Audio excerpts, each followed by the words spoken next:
Amigo, você quer se apresentar? Dizer quem é você? Que ser humaninho é? Bom, não sei, vamos lá. Eu digo isso. A gente já começa pelas questões de definição, né? Olha aí. Bom, sou Emes Bastos, sou formado em arte cênica, em letras também, fazendo agora mestrado nessa relação com o erotismo e a literatura brasileira, mais especificamente o feminino, da obra da Fernanda Young e da Ivana Arruda Leite, e o da Fernanda é o pau. Trabalho com o pau da Fernanda. E inquieto, ator, diretor de teatro, doido para aprender mais coisas, me jogando na yoga. É mais ou menos isso. Massa. E Emes, Diz. resumidamente, para me encaixotar aqui também, meu nome é Yuri, eu sou professor de yoga, sou, acho que muito curioso de muita coisa também, assim como o Emes, e atualmente eu estou me dedicando a estudar alguns atravessamentos sobre definições de mente no Oriente e aleatoriamente estou estudando também gestão ambiental. Então, estou aqui num entrecruzamento aqui da vida. Difícil, mas estou. E aí, como é que surge a ideia da live de hoje? Ela veio de uma conversa que surgiu ainda em 2019, minha com o Emes. Gente, eu não sei se eu estou travando. Vocês me sinalizam se eu estiver travando. Um pouco mais A da... ideia surge de uma conversa que eu tive ainda com o Emes em 2019, onde a gente começou a conversar algumas similaridades que tinha da perspectiva do... Tá tudo bem?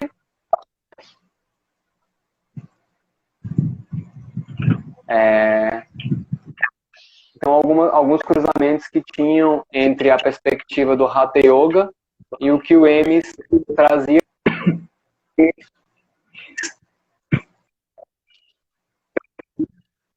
o que ele pesquisa sobre... Travou que só aqui agora para mim. Então,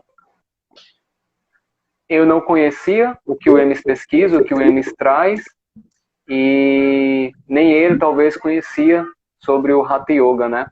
Então a gente trouxe aqui nessa perspectiva tipo de fazer alguns diálogos, algumas coisas que parecem, outras coisas que talvez não pareçam muito, algumas coisas que a gente acha que é diferente, mas que parece um pouco. A gente vai fazer muito esse diálogo, ficar indo um pouquinho ali, um pouquinho aqui. Então, é isso, acho que eu resumi já o comecinho. A gente vai trazer na verdade, uma grande conversa aberta, né? Porque eu sempre tentei atravessar e dar sentido para as coisas que eu estou fazendo. E muitas vezes me questionei disso dentro da prática, né? O que, o porquê, enfim, né? Muitas questões surgiram e a gente ia trocando, ia associando e às vezes fazendo relações até com atividades que a gente executa no teatro, que também são muito parecidas, se não iguais às que a gente trabalha também na prática, né, de yoga. Então, surgindo várias questões. Eu acho que é um olhar nosso sobre as nossas experiências. Eu acho que, em primeiro lugar, é isso. Um olhar nosso para as nossas experiências e dentro claro, do contexto que a gente traz, dos estudos e olhares que a gente traz a respeito dos assuntos. E a gente sempre acaba, como a gente tem uma aprendizagem, né, a nossa forma de lidar com o mundo, né, ela é muito de experiência, que é um constante ensino e aprendizagem que a gente vive aí. É muito complicado a gente chegar numa coisa nova, né, e não fazer paralelo com uma experiência que a gente já trouxe, né, tipo, por exemplo, antes de chegar no yoga, eu tinha vivenciado experiências com artes marciais, que tinha uma disciplina certa, um pouco mais oriental, um pouco diferente. Corporalmente falando, antes de chegar no yoga, eu tinha vivenciado calistenia, ginástica, dança. Então, o corpo já tinha uma outra experiência. Então, a gente acaba usando de ponte de entrada em algo novo, né? Um pouco do que a gente já traz na nossa história de vida, né? Sim. Então, para começar com os nossos pontos, eu queria perguntar uma coisa para o Emes, porque eu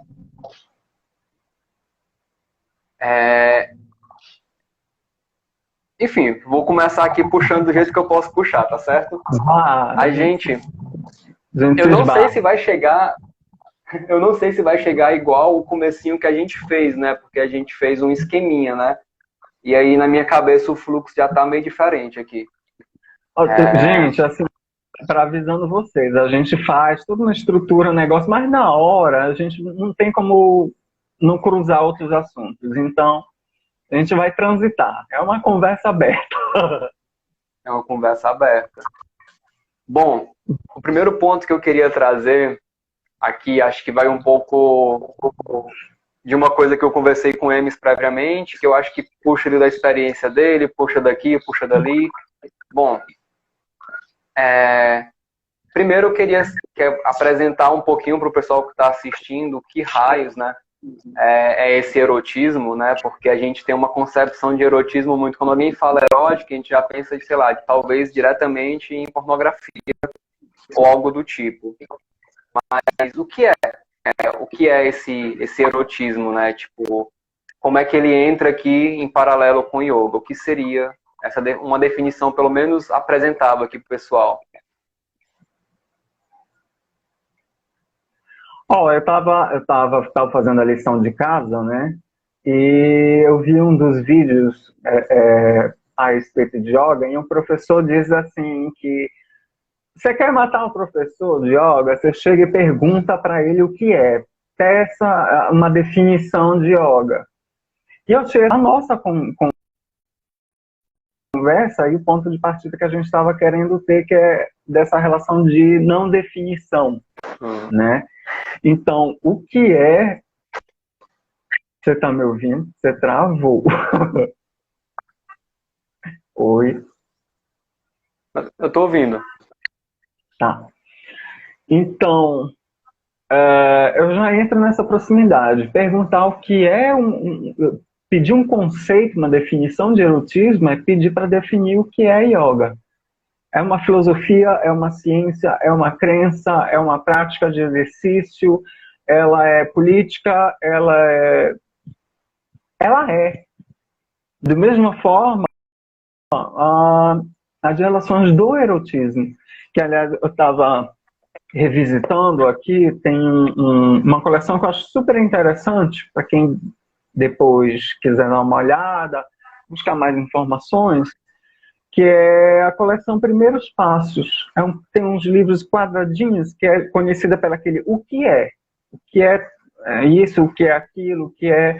E tem uma edição que é o que é amor, o que é erotismo e o que é pornografia. Só que eu tenho essa edição que são os três, a reunião dos três juntos.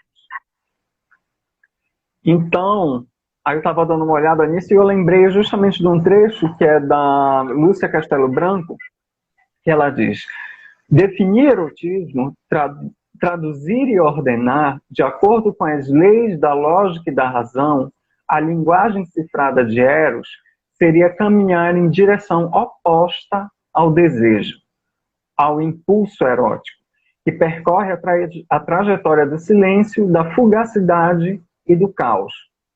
O caráter incapturável do fenômeno erótico não cabe em definições precisas e cristalinas. Os domínios de Eros são nebulosos e movediços. Então, temos aí Eros, o erotismo Pois tá que aí. parte desse nome Eros. Eu não que é posso um aplaudir como deu relacionado... vontade, porque eu tô segurando o celular com uma das mãos.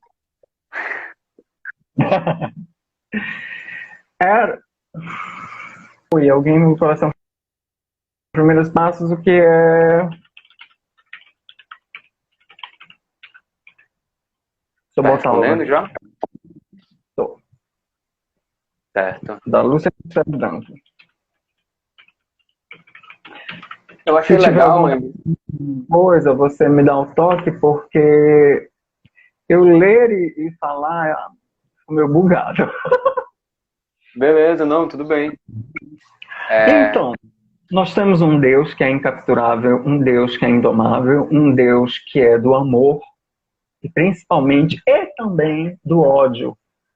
Tem uma frase da Fernanda Young que ela diz que não existe amor por onde nunca vagou o ódio, uma coisa assim, das pessoas dos livros. Então, amor e ódio, essa relação está ali. Erotismo, ele não está ligado, ele é, mas não somente quando se fala erotismo, a gente já pega uma questão sexual, ato sexual mais especificamente, né? Penetração, lamber, beijar, chupar, morder, uma coisa mais direta corpo a corpo. E não necessariamente a gente está preso a essas condições. Talvez uma das problemáticas, ou do que chamam foco e atenção também, para isso, seja justamente essa ideia, quando se fala de erotismo, se vai falar de um ato sexual, propriamente dito, e não necessariamente está ligado a isso. Por exemplo, tem um exemplo, se não me engano, até Freud, que dá comer é um ato de prazer, saciar a fome, né? Isso é prazeroso, isso é erótico. Contemplar uma arte, as experiências corporais que você tem. Então, o erotismo ele vai num campo muito mais amplo de discussão da minha relação comigo e com o outro, né? Há pessoas que dizem que é o Byung-Chul Han, ou a agonia do Eros, ele diz que o Eros é aquela que te move para o outro, que te joga para o outro. Então, que você não tem essa relação, ou melhor, que você não tem esse direcionamento se não for direcionado. Ixi, gente.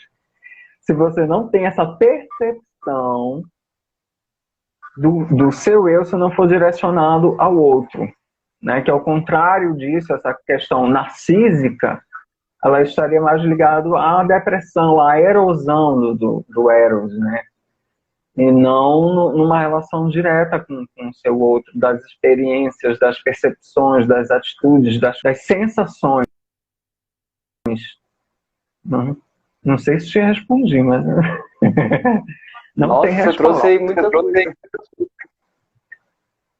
Eu acho que entra aqui uma definição bem zen. Tem uma parada do zen budismo que eu acho muito legal. Inclusive, o mesmo autor que você falou, né?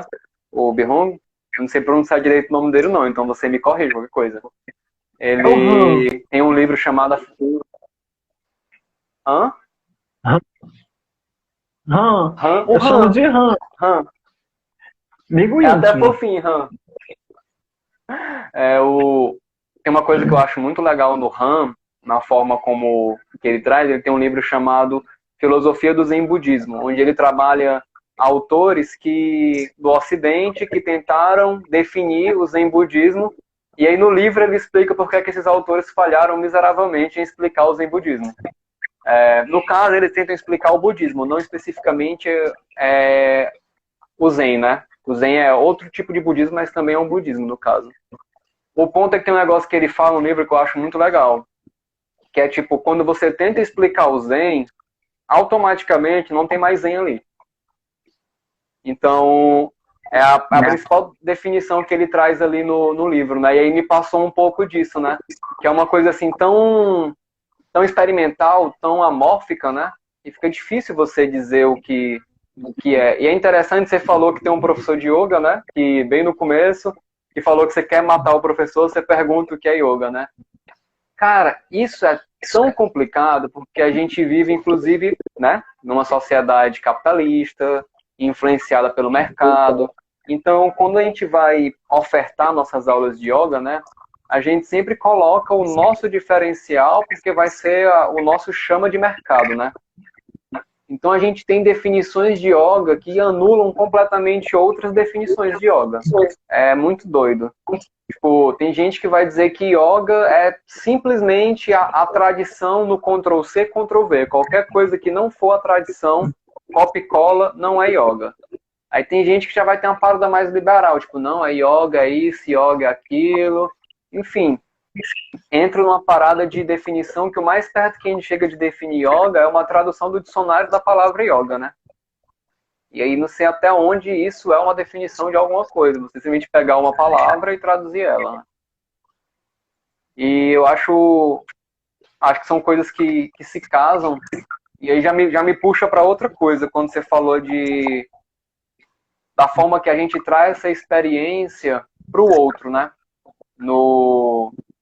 Uma relação com o outro. No yoga, diferente de outras tradições, por exemplo, diferente do Zen, diferente do próprio budismo também, que tem uma coisa mais comunidade, quando a gente fala de relação, no yoga é muito uma relação você com você mesmo. Tem algumas correntes de yoga, né, que elas trabalham com o que a gente chama de pratyahara, que é a suspensão dos sentidos, como se você buscasse um estado onde você suspende qualquer relação que você possa ter com os sentidos. Na hora da prática, né, isso seria uma coisa que você vivencia ali, tentando se isolar do externo, né? Mas se a gente colocar isso numa situação mais ampla, né, um macrocosmo, seria como a gente simplesmente desligar a nossa capacidade de interagir com o mundo. Não é a tradição do yoga que eu ensino, não é meu posicionamento em sala de aula quanto professor, mas é uma tradição real que vem baseado no negar o corpo, né? Tipo, isso que está acontecendo aqui comigo não sou eu, não é minha identidade. Isso aqui não é o real está além disso aqui, né? Então eu vou desligar isso aqui, porque isso aqui me atrapalha de enxergar o real.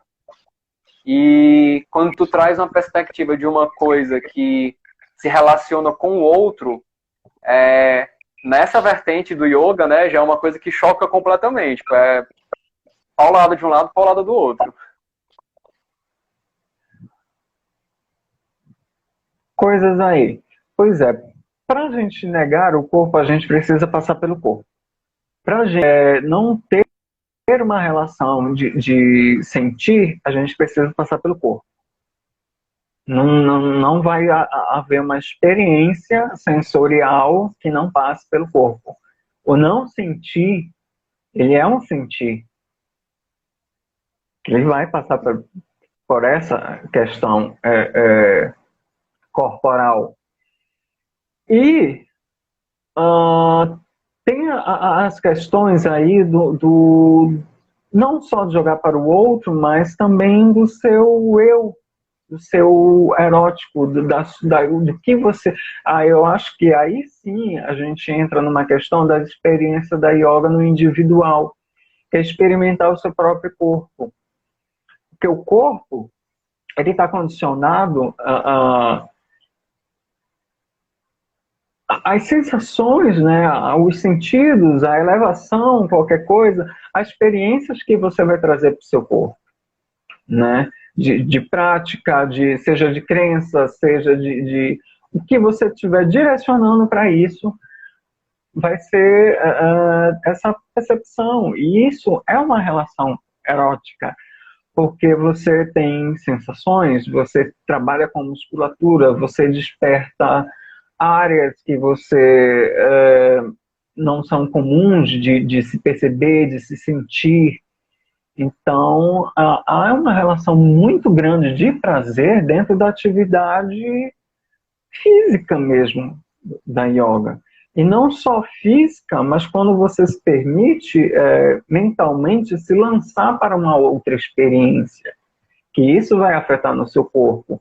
Então, a cada prática, a cada movimentação, você desperta, você produz substâncias com seu corpo. Não é à toa que a atividade física é extremamente aconselhada, principalmente com relação à depressão. Sabe? Você libera substâncias de prazer no seu corpo. Sim. E me cortou aqui rapidinho, mas tá dando para me pegar falando, né? Tá. E eu acho interessante isso, da questão da percepção de prazer, porque até na prática, que já começa a caminhar um pouquinho mais para a forma como eu interpreto o yoga, né, e a forma como eu transmito na minha aula. Até nas tradições que eu me ancoro, que são as tradições tântricas, elas têm a busca pela realização agora, né? Tipo, a gente está se realizando agora, porque é agora que a gente está inserido, é na experiência que a gente está aqui, a gente vai se conectar com essa experiência. Por exemplo, vou dar um exemplo aqui bem geral. Uma experiência do corpo para mim agora, nesse momento, eu tô sentado no chão, aí eu tô encostado na parede, porque eu tô tentando catar o local que tem mais sinal de Wi-Fi, né? Eu tô com o meu braço dobradinho, segurando o celular, porque eu não tenho onde apoiar ele. Então eu começo a sentir a longo prazo a fadiga do meu braço, eu vou ter que passar o celular para outra mão, mas não é agora que eu vou passar o celular para outra mão. Agora o fato é que meu celular está na minha mão esquerda. Então isso é uma experiência no momento que eu estou vivendo aqui. E ela permite várias sensações, ela permite fadiga no braço, ela permite as minhas costas sentindo a parede, né? Essas sensações elas podem ser boas, elas podem ser ruins. E aí tem práticas, por exemplo, que é desaconselhável você sentir o que é bom, né? O prazer ele se torna um problema. Então, por exemplo, se por acaso eu sentisse prazer aqui, porque como eu tô com as costas encostadas na parede, eu relaxo meu corpo, é confortável. É muito diferente de eu estar aqui com a perna cruzada, onde eu vou ter que solicitar mais musculatura para segurar o corpo. Então, por que que acontece isso, né? Por que que a gente se distancia desse prazer, dessa entrega, desse relaxar, desse dissolver aqui, em busca de um esforço constante, que é o que a gente chama de tapas na prática. A gente está o tempo todo buscando aquele calor, aquele estresse, aquele certo direcionamento de energia, né? E também é bom, né? Mas também não é o único caminho, né? Sim, até porque cada um vai reagir de uma forma, né? Experienciar isso de uma forma. E já puxando um pouco para a minha percepção, né, de essa questão da definição do que é e das sensações ali, quando eu comecei a prática, eu fiquei justamente nessa questão da definição, né? Ou se tentar simplificar, eu estava indo para fazer uma determinada atividade e aquilo estava me servindo como uma atividade física. Para mim era muito técnico. Para quem dá aula de preparação de elenco, para quem dá aula enfim, qualquer coisa relacionada a corpo, a educação física ou outras coisas, você já tem em mente aquilo que está sendo trabalhado no seu corpo e no corpo do outro, para você ir lá e dar um toque, ajustar e tudo mais. Então, para mim, a coisa era muito mecânica, entendeu? Era uma prática física. Ela é uma prática física? Ela é. Mas no momento eu me cobrei assim, de, peraí, eu estou entrando num espaço que vem para um outro pensamento, uma outra filosofia, uma outra relação.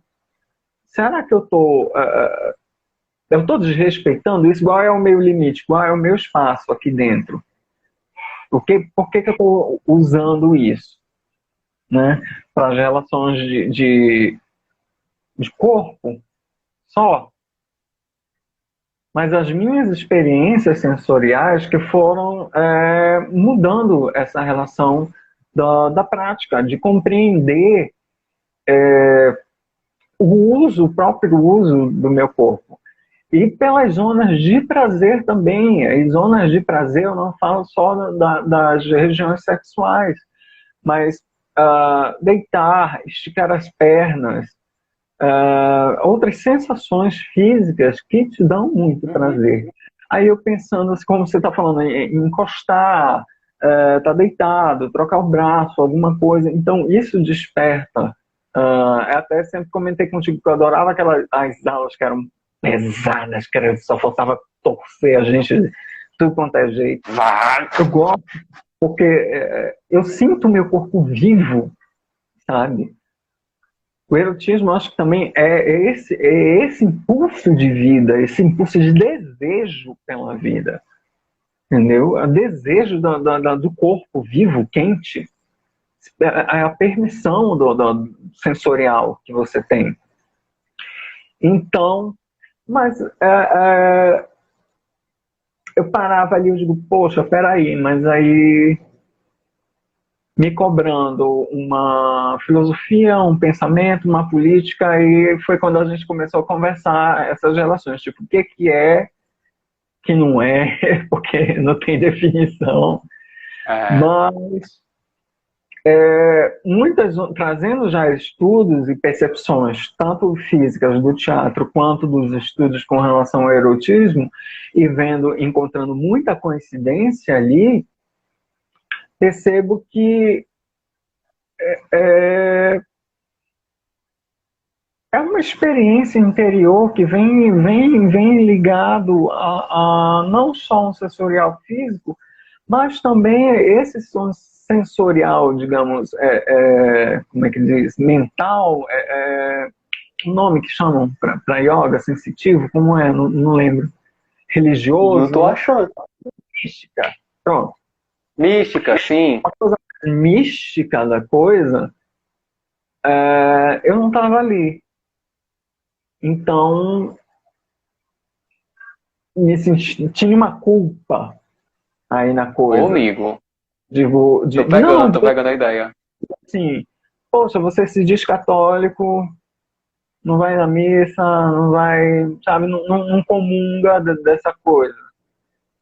Aí, e hoje, vendo outros vídeos, outras coisas, que a compreensão de várias ramificações, e uma que chama muito a atenção pela questão aí do erotismo, quando se fala em erotismo, mais relacionado a yoga, se vem logo o Tantra, né? Que é uma das relações de corpo que você tem ali, sendo que não exclui essa percepção do seu corpo, da prática, das posições, das outras. Sim, não exclui, ela é tão erótica quanto. Sabe? Então, peraí, qual é a sensação que eu me experiencio como uma espécie de masturbação do meu próprio corpo durante uma prática, porque eu estou direcionando esse prazer para mim, que eu estou liberando substâncias físicas ali, e estou direcionando a minha mente, o meu pensar para uma relação de prazer, porque também alicerçado, tem uma base mística que você, querendo ou não, te direciona para isso, para o seu bem-estar, porque você tem que estar leve, porque você tem que se permitir, porque é tudo muito zen, tudo muito limpo, tudo muito leve, todo mundo se ama. Acabou a aula. Para onde foi isso? Sabe, até que ponto esse misticismo, ele lógico, não estou falando que é geral, que é para todo mundo. Mas até que ponto esse misticismo, ele não está na minha cabeça como forma de me autopreservar ou de me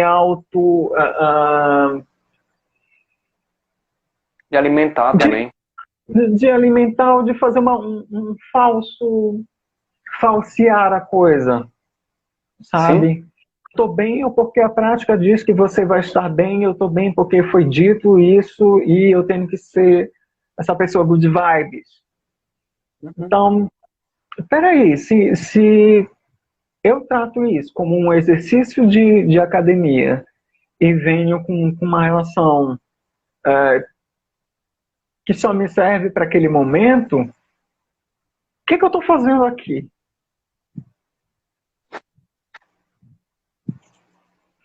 Enfim. Eu acho que o que eu gostei muito aí, principalmente pegando o recorte desse final aqui que tu falou, porque tem autores, né? Aí alguns perpassam a esfera da psicologia, alguns não, né? Alguns eu não sei quais são as formações, mas tem alguns autores que discutem muito a questão de que o yoga, né, é uma grande sessão de hipnose. Assim, na questão da sugestão, como você falou, né? Porque, tipo, se você tá indo com muita frequência ali pra aula, e quase toda aula eu falo, gente, abre o peito, sente amorosidade. Há uma tendência a longo prazo de você associar, de você incorporar aquele pensamento naquele movimento, né? É uma coisa psicossomática, né? Mistura tanto Também. a psique quanto o corpo, né? Então isso que você traz aí, tipo, dessa construção de pensamento, ela é muito identitária do yoga, né? Tem professores que são tem professores e tradições que são radicalmente contra o professor dizer qualquer coisa em sala de aula. Um exemplo básico é o pessoal da tradição do Ashtanga, que você aprende o movimento e você vai fazer a sequência junto com o professor. Ele não vai ficar dizendo, você tem que sentir isso, tem que sentir aquilo. Isso aqui faz isso aqui faz aquilo. Tem gente que já é mais meio termo, né? Tipo, às vezes fala uma coisa, às vezes fala outra. Aí cada um vai ancorando aquilo que faz sentido, né? Então é uma construção muito identitária do que você quer proporcionar na sua aula, né? E aí, volto naquele lance que eu falei de mercado, né? O que é que vende quando a gente fala de yoga? Vende uma calma, vende um bem-estar, vende... Aí entra aquele contexto específico que a gente conversou sobre o pessoal estar usando yoga para tentar servir de band-aid para a sociedade do cansaço. Não sei se tu lembra quem teve essa conversa. Sim. E a gente falou que, tipo, que entraria novamente como mais um item na enorme lista de coisas que a gente tem que fazer para estar ali inserido naquela sociedade, né? Então, o mercado se apropria muito do yoga com isso, né? A gente acaba vendendo ali uma cura para problemas do século XXI, mas, gente, meditação e yoga foram inventados há muitos anos atrás, gente. Não foi inventado para os problemas contemporâneos. Os problemas contemporâneos atravessam situações que evoluíram junto com o ser humano. Mas a meditação não foi criada para diminuir o nosso vício em iPhone, gente. Nosso vício em Instagram. Então, o que é que acontece hoje? A gente acaba vendendo, a gente vê esses cursos rápidos de faça meditação para melhorar a sua insônia em 8 dias. Faça não sei o que para melhorar tal coisa em 10 dias. E aí, cada professor vai passar dentro da sua identidade o que você quer transmitir para aquilo, né? Mas se você for olhar os textos de tradição Hatha, você pegar um texto como Hatha Yoga Pradipika, né? É um texto muito aberto em interpretação. Eles falam, essa postura aqui é uma postura perigosa. Você fica perigosa para quê? Eles não falam. Desperta a energia Kundalini. Mas o que é a energia Kundalini? Se você for olhar assim, novamente, tentando traduzir da melhor forma possível aqui pro português, seria, sei lá, um potencial criativo latente do fato da gente estar presente na experiência. A gente desperta uma criatividade latente, né? Oriunda dessa presença. Mas é isso, não definiu que você tem que sentir felicidade ou tristeza, conforto ou desconforto. A definição quem dá é a gente quando joga o rótulo que a gente dá para a experiência, né? E isso acaba induzindo os alunos, né? O relaxamento, o Shavasana é uma grande indução, né? Porque a gente começa a falar partes do corpo, falar coisas, e a gente ancora essas coisas, sensações corporais. Então, e essa construção da mística que você trouxe, é uma atividade física que eu estou indo fazer, e eu acabo ancorando essa mística. Cara, eu acho essa fala forte, assim, em níveis absurdos, porque ela contempla muito do que eu vejo de movimento ali na prática. Porque a gente acaba querendo dizer para o outro o que é místico e o que não é.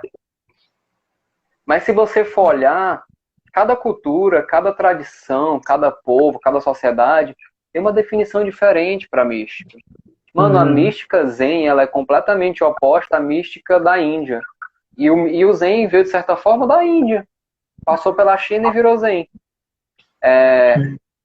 O taoísmo e o budismo, quando se juntaram, formaram o Zen, certo?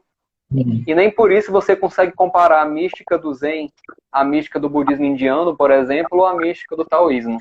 Assim como você não consegue comparar as místicas de todas as religiões que derivam do Torá, por exemplo. Né? Então, como é que a gente consegue dizer isso aqui é místico? Mas é místico para quem?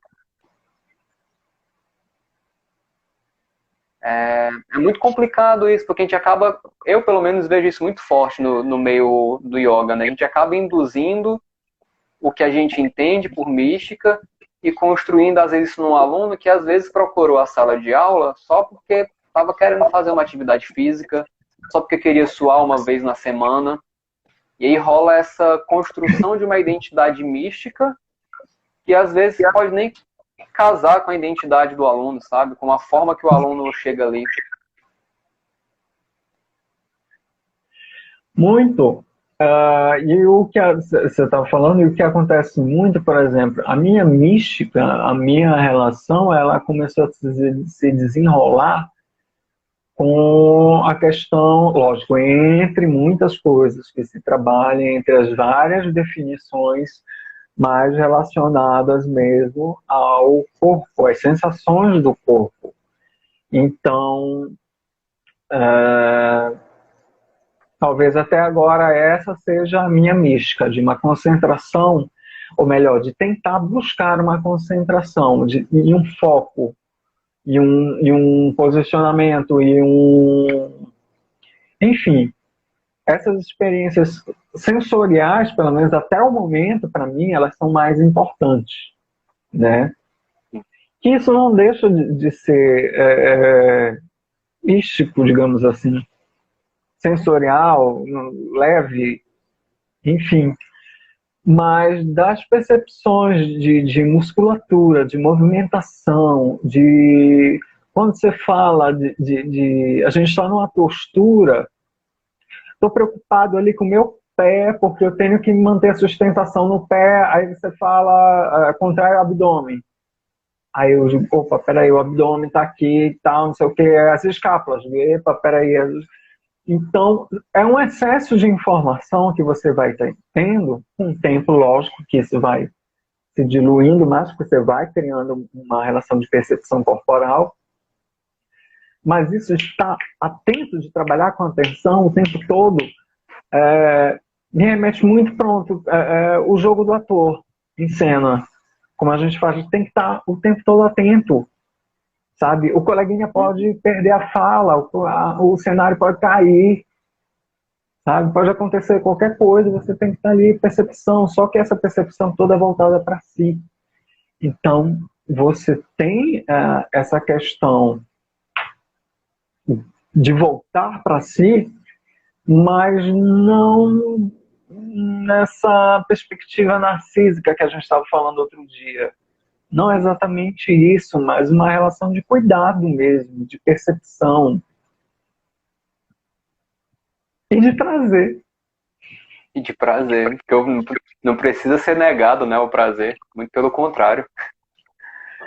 Jamais. Eu lembrei de uma outra coisa. Posso desviar um pouco aqui o negócio? Volta, vai lá. Depois eu quero falar uma coisa sobre o que tu falou. Então vai lá e depois a gente volta de novo. Não, então diz, depois eu... Não, mas é porque aí a gente costura a volta, né? Tu vai e eu puxo de volta pro canto de novo. Tá. A gente falando desse de percepção, corpo e tudo mais e tal, eu vi um vídeo hoje falando, eu tava vendo várias coisas. E tinha um vídeo que chamou a atenção, que era uma mulher, uma professora, falando sobre roupa, né? Melhor roupa para o título, alguma coisa, melhor roupa para praticar, né?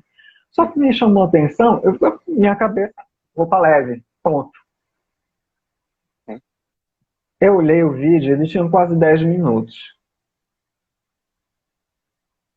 Eu fiquei assim, eu digo, tem coisa aí.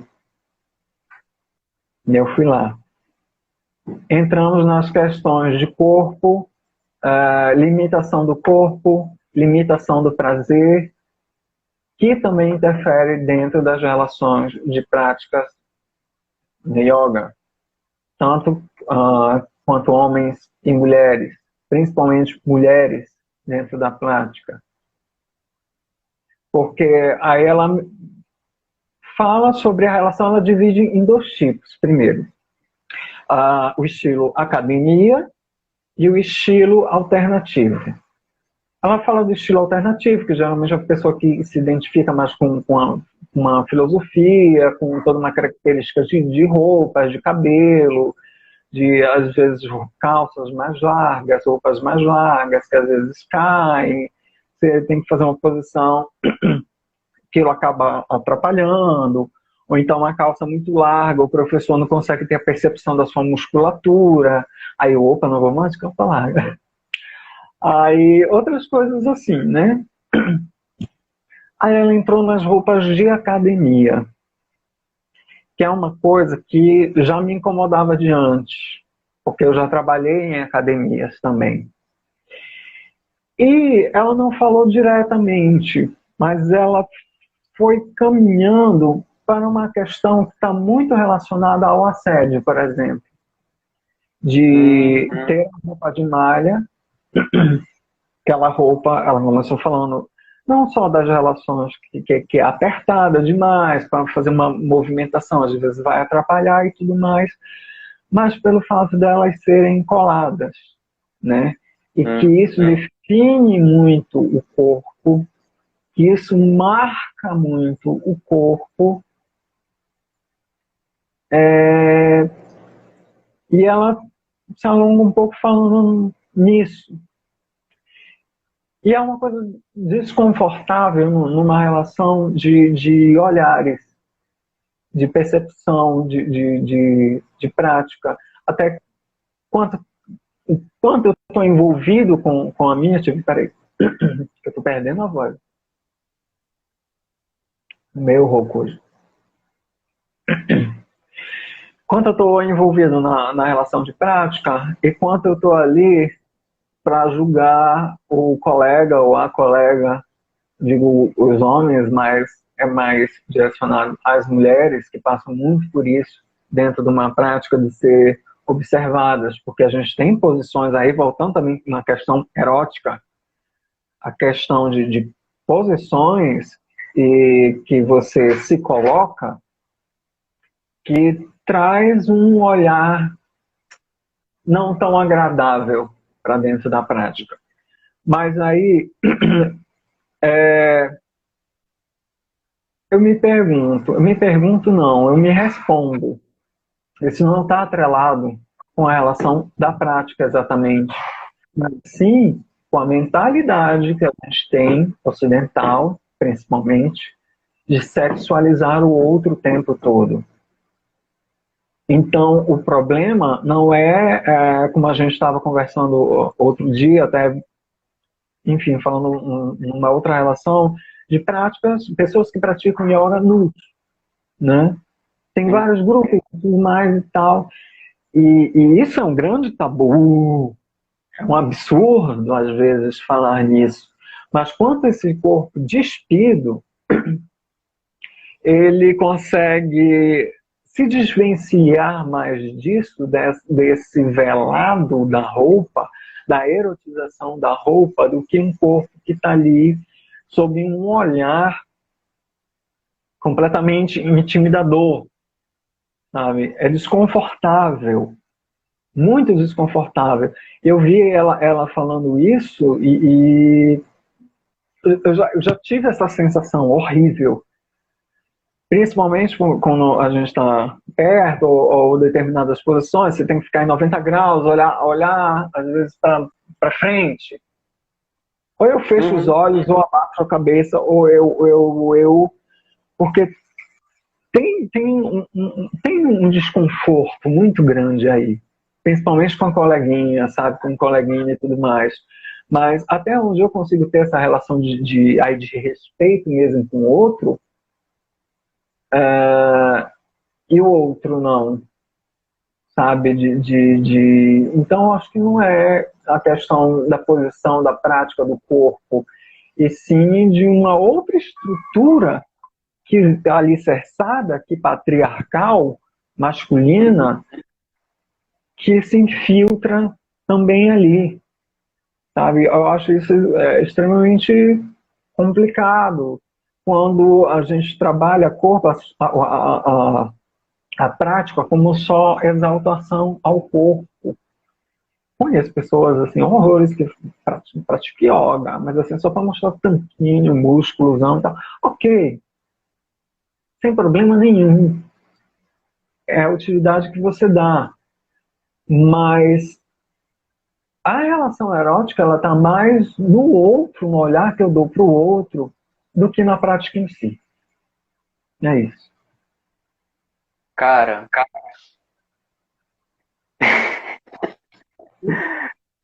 eu me perco um pouco em qualquer coisa que eu possa comentar sobre esse assunto, porque ele é um assunto Claro. tabuzão no yoga, assim, muito tabuzão. Ele é um...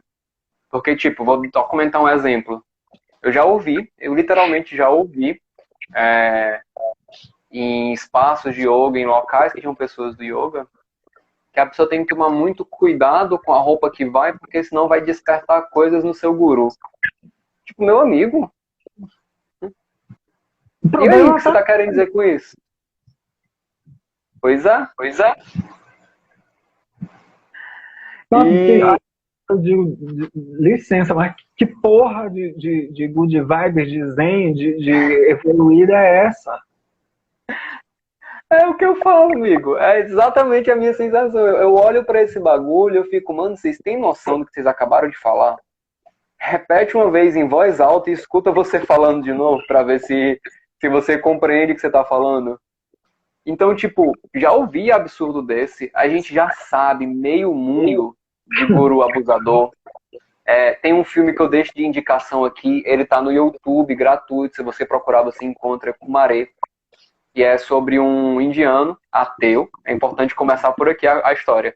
Ateu, que ele é doutor ou pós-doutor em ciências da religião, e ele quis, acho que ele é doutor, na verdade, acho que ele não é pós, não. O que importa é que ele quis estudar como é que as pessoas criam a ideia de guru, sabe? Então ele foi para os Estados Unidos, para uma cidade do interior, né? E aí ele mandou alguns dias antes umas pessoas para avisar que ia chegar um guru indiano chamado Kumarei que fazia umas curas. Umas semanas depois ele chega nessa cidade, se disfarça de guru e ele começa a apresentar uma mística com uma eloquência, uma retórica.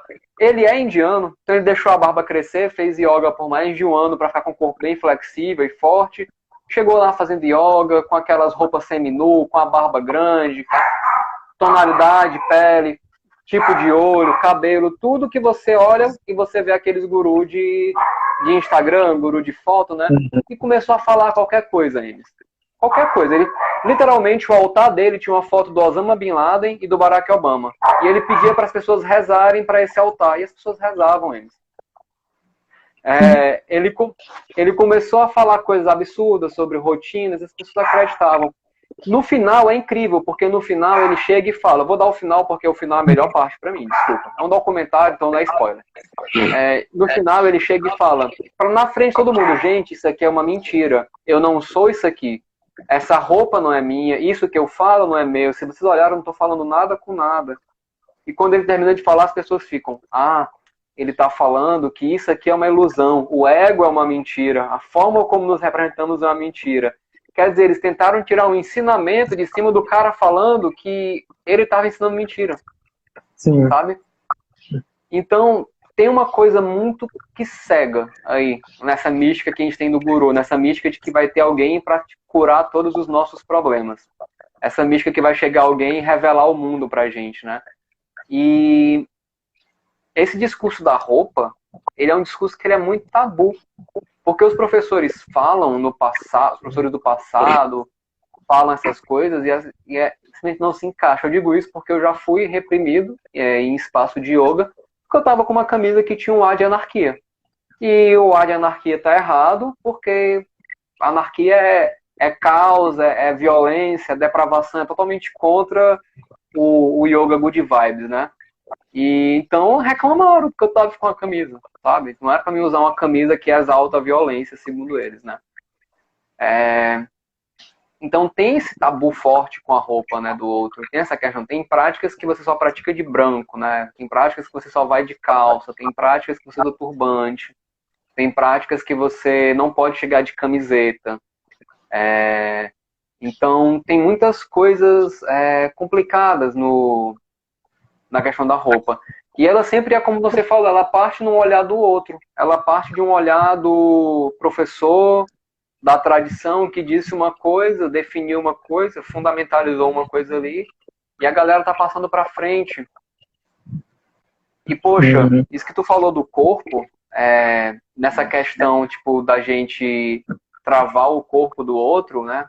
A gente colocar no corpo do outro, né? Nessa relação da roupa, eu ainda acho muito complicado.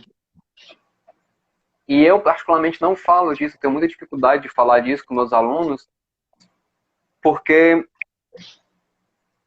eu acho a linha tênue muito grande entre eu falar. Porque, por exemplo, você já fez aula comigo, Emes, né? Você já me viu fazendo aula e eu chego àquela figura, né? Eu chego de bermuda, de camiseta, umas camisas rasgadas. Já cheguei de cabelo, já cheguei para dar aula de cabelo verde, né? Então, eu dou aula assim no Express Yoga, na praça, eu dou aula assim em qualquer canto, eu dou aula, quando eu dei aula no Iguatemi, eu dei aula assim. Quando eu dei aula quando eu dou aula no chat, eu dou assim, aula online eu faço assim. E essa foi a minha principal forma de dialogar com a roupa, né? Tentar mostrar que eu, particularmente, não sigo nenhum dos padrões de roupa do yoga. Apesar de que, às vezes, eu ia com aquelas calças yoga, né? Folgadona e tal. Mas o mais de yoga, assim, que tem constantemente é o meu japa mala, né? Que é o meu tira-estresse. Estou estressado, começo a girar o japa, né? Mas eu, particularmente, pode ser uma falha, talvez, minha. Eu não abro diálogo sobre esse lance da roupa porque eu tenho muito medo da linha tênue que se firma entre eu falar uma coisa e essa coisa ser tomada como verdade, né?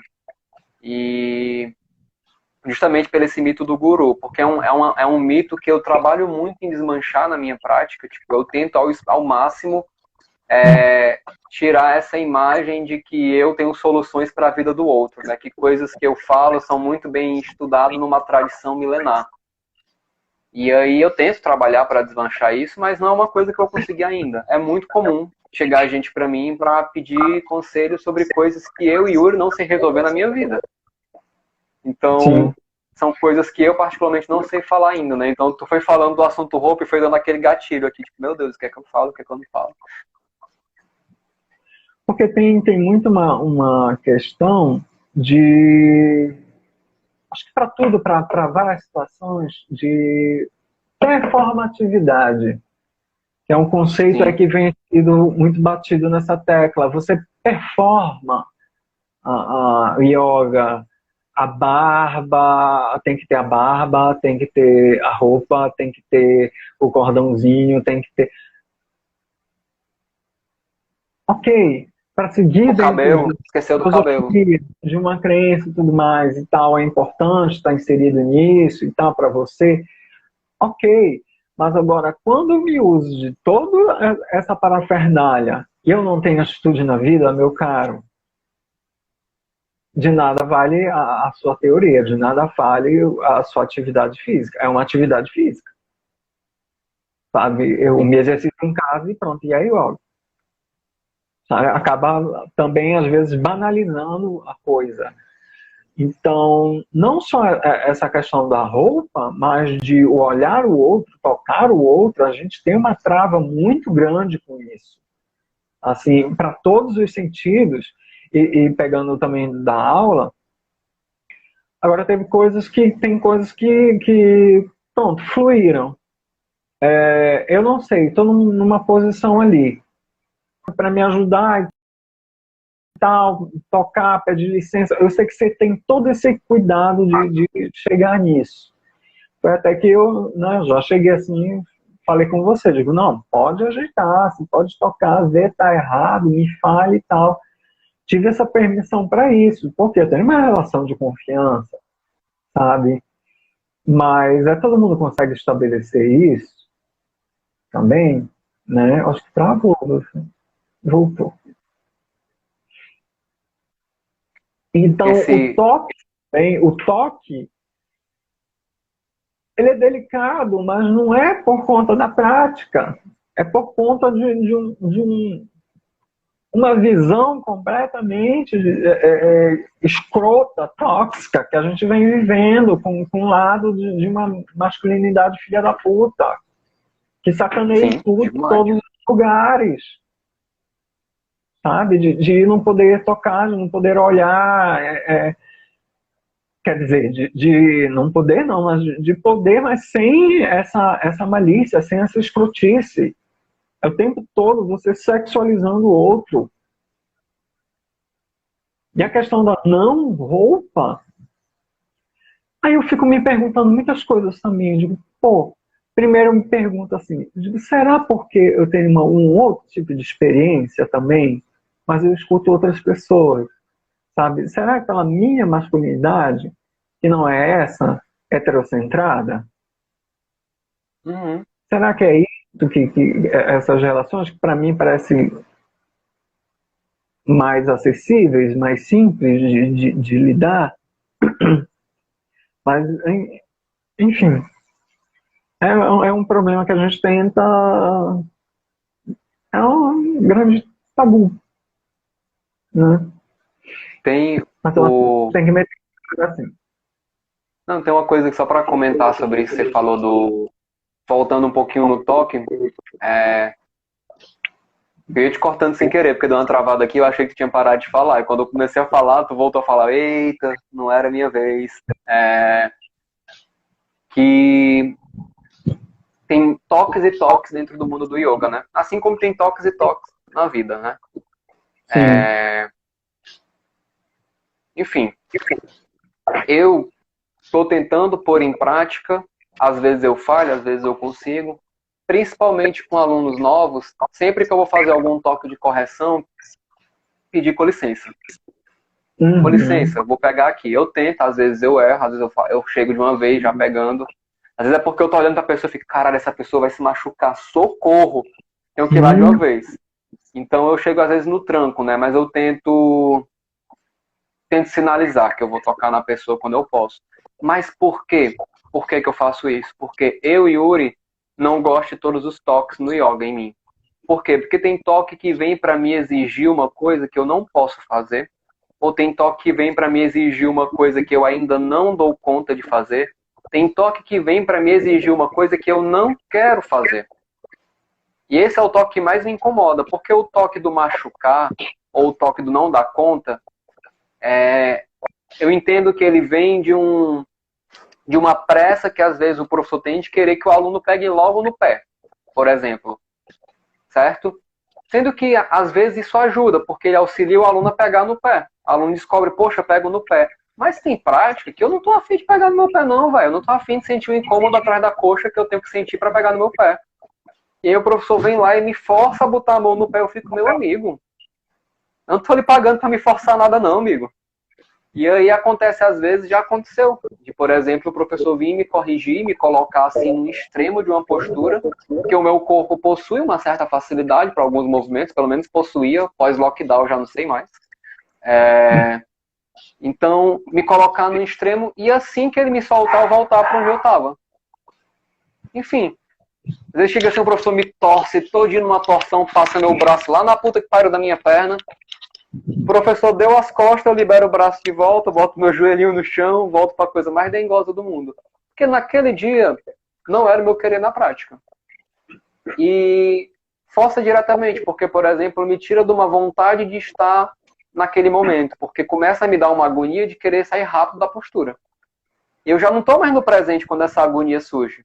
Quando essa agonia surge, eu estou no futuro, porque no futuro eu não vou estar mais nessa postura. Então eu começo a sair da única coisa que me interessa na prática do yoga, que é o presente. O yoga me interessa a presença, é isso que eu quero extravasar do yoga. Quero estar presente no meu dia, que aí se conecta com o que tu falou, de eu quero sentir, eu quero estar mergulhado no meu sentir. Eu quero sentir minha carne viva. Então eu não quero estar olhando para minha carne e pensando, tudo bem, daqui a meia hora isso passa. Se eu for sair da minha casa para fazer yoga e sentir isso, eu não vou sair da minha casa para fazer yoga. E aí eu tenho toques e toques, né? E eu penso isso desde que eu comecei a fazer yoga, mas ainda assim, às vezes, eu chegava com esse toque nos meus alunos. Porque para mim era o certo, foi assim que eu aprendi, demorei a questionar isso. Eu comecei a questionar isso com o Express Yoga pela versatilidade de corpos que chega no Expresso. Então foi mais de um ano, assim, isso foi lá para o final de 2019 ainda, depois do segundo semestre de 2019. Então foi quase um ano de eu reproduzindo o toque que eu aprendi antes de cair a ficha, velho, mas não é assim que eu gosto, eu tô fazendo assim com os outros. Então, tem esse tipo de toque diferente. E tem aí também a questão do toque sexual, né? Tem gente que chega realmente para pegar no aluno e dar uma demorada, dar uma coisa, né? Não colocando em julgamento, né? O toque do outro, tentando entender. Mas aí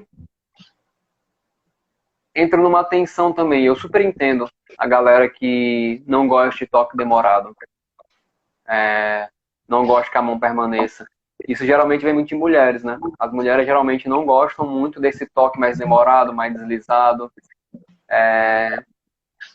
Por exemplo, eu às vezes, eu insisto muito na automassagem, né? E às vezes durante a prática, quando a galera tá no Balasana, eu tiro alguns alunos para fazer massagem com as costas da mão. Porque eu vi que foi um aluno que esforçou muito o trapézio. Provavelmente já deve ter feito em você, no Express Yoga. E você está no Balasana e apertar as costas com as costas dos punhos, né? E também já é uma escolha minha para minimizar o toque, né? Já faço com as costas da mão para não usar dedos, por exemplo. Que o dedo ele já carrega uma outra construção social do que as costas da mão, né? Que às vezes as costas da mão é uma coisa mais técnica, mais de pressão, né? Mas, por exemplo, eu já ouvi relato tipo de... Não que a pessoa não gostasse da massagem, né? Que eu tivesse feito ali naquela hora. Mas a pessoa, por exemplo, dizer que foi um susto eu ter feito aquilo naquela hora, porque nunca tinham feito aquilo numa prática de yoga com aquela pessoa, né? E aí a pessoa ganhou uma confiança quando olhou pro lado e viu que eu fiz em outras pessoas, né? E aí, tipo, não foi centrado em mim, ele fez em outras pessoas. Então, soltou o autocentramento da pessoa. Mas ao mesmo tempo me fez questionar, poxa, é um bem-estar que eu tô querendo promover, mas eu nem perguntei pro outro se ele quer esse bem-estar. Eu tô chegando e fazendo porque em mim seria legal, mas talvez no outro não seja. Então, mesmo com coisas que eu censurei ali, que eu medi para fazer, eu não tenho a resposta do outro, né? O outro é o outro, eu sou eu, né? Então, entre a relação do eu e o outro tem margens de significados, né? Então, hoje em dia eu estou tentando trabalhar mais o conversar, perguntar, como é que você tá? Tá incomodando? Eu posso fazer alguma coisa aqui? Você quer? Você não quer? Aí, às vezes, no final da aula eu sugiro, que tal você fazer uma massagem quando chegar em casa? E é outro tabu, né? As pessoas não sabem se fazer massagem. E a massagem, ela é intuitiva. Aproveitando que quando a gente se machuca, a primeira coisa que a gente faz é levar para a boca, é apertar, massagear, mas a gente barra essa coisa que é muito, muito animalesca. O animal, quando ele se machuca, ele recolhe a cor, a pata, a cauda. A gente faz isso, mas quando a gente está com dor, às vezes a gente vai esperar que outra pessoa faça a massagem. Claro que outras pessoas, às vezes, têm técnicas melhores, conseguem acessar locais diferentes, né, do corpo. Às vezes são formados na área. Mas a gente também pode fazer certas coisas, principalmente trapézio. Todo mundo reclama de trapézio, mas quase ninguém aperta o trapézio, né? Pois é. Mas aí, eu acho que é isso mesmo. A gente precisa notificar, falar, pedir licença, sabe? É muito delicada essa questão do toque, porque ela tem essas três vertentes, digamos assim. A relação da imposição que você está colocando para o outro, às vezes é muito impositivo.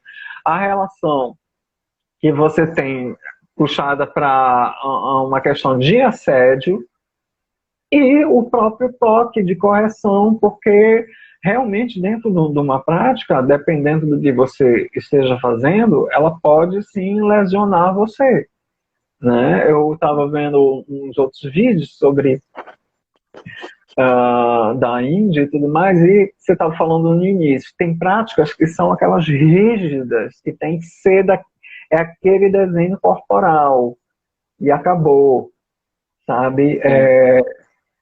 Acho que tem que ter essa questão de noção para a própria questão de cuidado da sua estrutura física, principalmente quando você está iniciando dentro disso, né? Mas a gente está dentro de uma estrutura que a gente não pode chegar, infelizmente, de boa vontade, ou ser por essa visão de tocar o outro. Eu tive uma experiência aqui, sou de Belém, então dizem, né, e eu acreditei nisso muito aqui, quando eu cheguei aqui, de falar pegando nas pessoas. As pessoas se incomodavam assim, absurdamente. E me chamava a atenção com isso. E com o tempo eu fui me policiando para não ter, mas eu fiquei já mesmo que não fosse com outra intenção, mas tocar o outro, invadir o espaço do outro também. Então eu reconheço isso e ok, vamos respeitar. Apesar de não ser intenção, outros vão com outra intenção. Então não tem como a gente limitar, diferenciar essas relações. Então, cortando isso, hoje, às vezes, até demais, que eu chego para a pessoa e digo, oi, tudo bem? Não dou as mãos, eu não abraço, um certo receio também. Mas isso é extremamente importante para a gente se ligar na posição masculina também que a gente ocupa, sabe? De respeito, de respeito. E tem outra questão, sabe? De respeitar o espaço, o corpo do outro, a atividade do outro.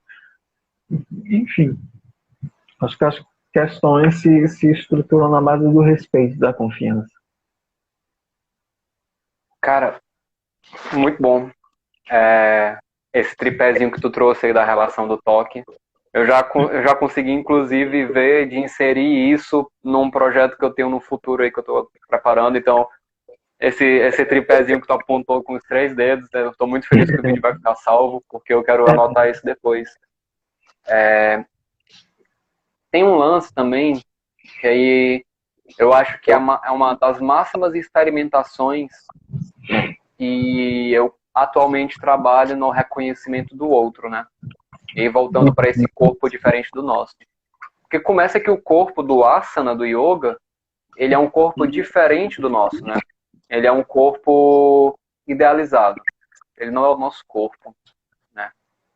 Digo isso muito abertamente, até na educação física. A gente aprende um corpo idealizado. A gente aprende anatomia, fisiologia da pessoa que tem 2 pernas, 2 braços, tem capacidade visual, auditiva, fonética, da pessoa que tem todas as costelas no corpo, da pessoa que tem só um órgão genital, no caso do aparelho reprodutor masculino e feminino. A gente aprende pessoas que têm as vísceras completas, a gente aprende pessoas que têm camadas musculares completas, né? No sentido de atingir uma idealização, né? Porque, no fato, será que existe estar faltando um braço em alguém? Ou a gente só fala que está faltando um braço em alguém porque a gente está usando como referência um corpo idealizado? Porque o que é faltar um braço, né? Então, a gente aprende tudo com esse corpo idealizado, extremamente idealizado na funcionalidade dele, de coisas que ele pode fazer. Mas, por exemplo, eu dou sempre esse exemplo porque eu acho ele importante, pelo menos para mim ele faz sentido, que é o fato que o meu joelho, né, ele não é um joelho típico. O meu joelho, ele tem uma questão que nasceu no meu joelho que é diferente dos demais joelhos. 3% da população tem o meu joelho, 3% da população mundial, nas estatísticas que eu já andei dando uma pesquisada. Então, 97% da população do mundo não tem o meu tipo de joelho. E ainda assim, entre esses 3% de população do mundo, o meu joelho não é igual entre os outros 3% de população. O que acontece? Tem certos asanas que não dá para mim fazer. Sendo que você me vê correndo, me vê fazendo alguns asanas com alinhamento teoricamente bom, ainda voltando para o corpo idealizado. A gente começa a ver, você vê eu pulando, você vê eu fazendo outras coisas, então você supõe, por uma concepção biomecânica, que o meu corpo está dentro daquele padrão. Mas na verdade o meu corpo não está. E aí quando você me coloca nesse tipo de asana, machucou, abriu minha lesão, uma coisa de nascença. Então é muito, muito complicada essa linha tênue, porque esse corpo idealizado, e esse corpo idealizado ele não existe, porque o meu, aqui tem 8 pessoas, né? Tem 6 pessoas assistindo e tem nós dois. São 8 pessoas com 8 corpos, que contam 8 histórias completamente diferentes, que se construíram como corpos diferentes. Pode até supondo assim que lá no sistema embrionário a gente nasceu minimamente parecido, mas enquanto a gente cresceu, se construiu 8 corpos completamente distintos. Não, mesmo que a gente fosse supor que o começo é igual, não tem como o fim ser igual. E aí, nesse corpo idealizado, a gente invisibiliza corpos diferentes do nosso. A gente não se abre para a possibilidade do outro. Essa é uma das coisas que me preocupa muito nessa idealização do corpo. Porque, por exemplo, falo do meu joelho. Eu fiz uma postura que envolve uma movimentação de quadril e joelho, numa prática quando eu viajei. E aí, quando eu sentei no chão, mudou o plano e o eixo do movimento. Quando eu sentei no chão, já não é mais o mesmo plano, eu não estou mais em pé. Então, quando eu sentei, as forças que eu vou utilizar são outras. A pessoa viu eu fazendo aquela postura em pé, quando sentou, me forçou a fazer a mesma postura. E aí eu abri meu joelho, machuquei meu joelho no meio da viagem. Então, é muito tênue a linha de você olhar para o corpo e você pressupor o que é aquele corpo, o que é que ele pode, aquele corpo. Mas, no fato, a gente não tem como pressupor. O máximo que a gente pode fazer, penso eu, da forma mais educada possível, é se abrir para deixar potencializado no outro. Óbvio que a gente também não vai deixar a pessoa subir no tapete de yoga e quebrar a coluna, virar o joelho para um lado, quebrar o pescoço. Óbvio que a gente vai ter uma noção de biomecânica, uma coisa para proteger. Mas a gente também não pode castrar com isso. A segurança não pode virar castrativa, né? Sim. Tem muito essa questão de estrutura até onde eu posso ir, até onde eu posso...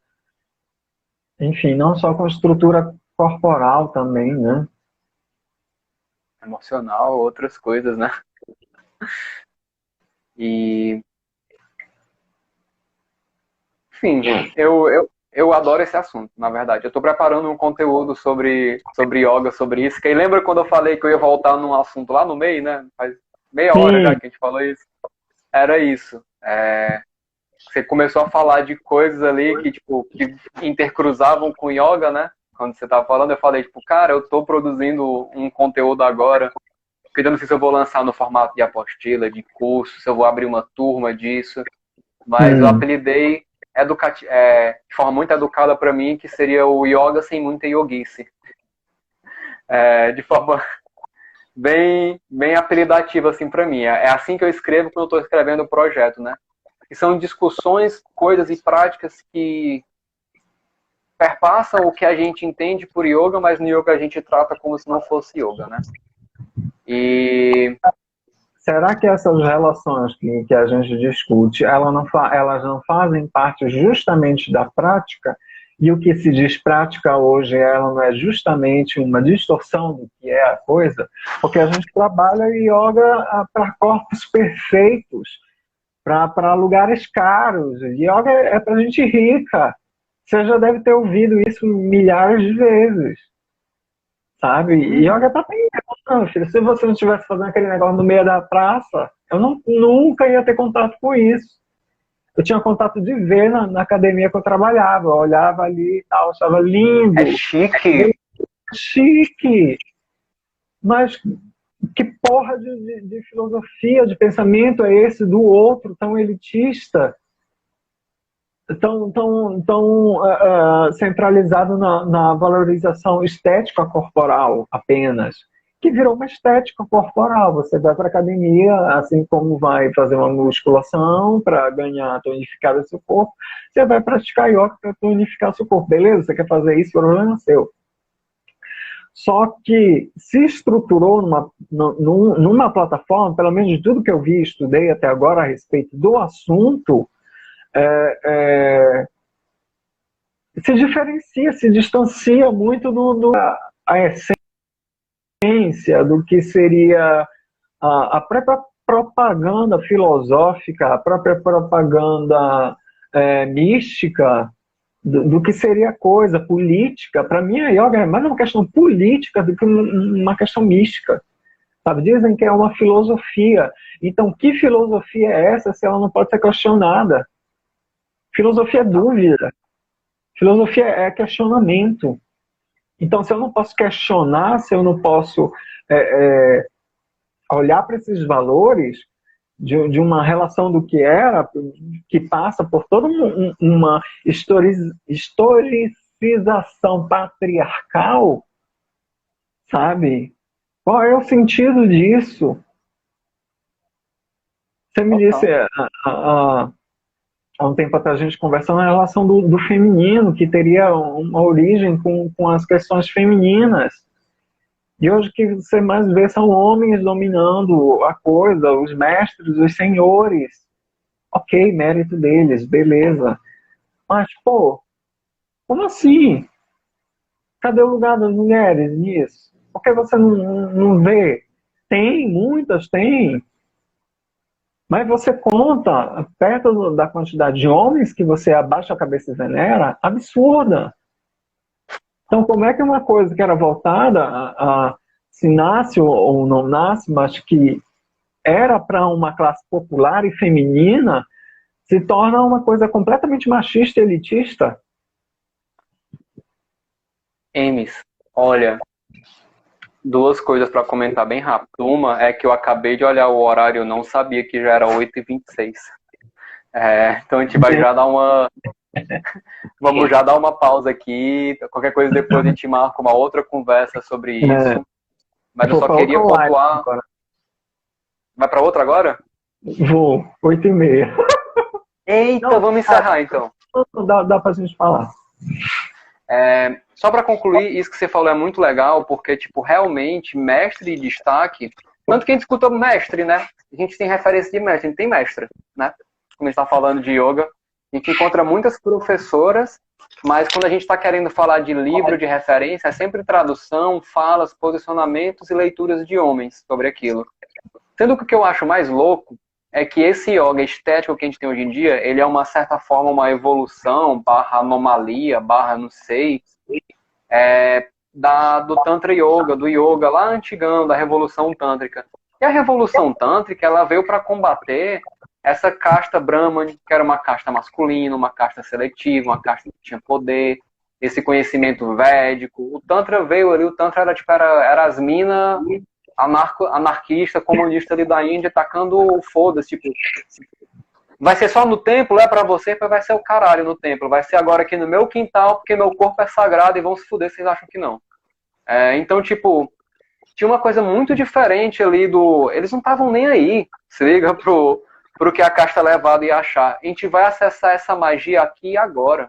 A gente não vai esperar 5 vidas pra nascer Brahmani não, parceiro. A gente vai fazer isso aqui agora acontecer. Era uma coisa ligada com prazer, com o momento, né? Com a segurança ali do aqui e agora. E aí virou essa parada, né? Como você bem trouxe, essa parada deformada, que é tipo de branco, burguês.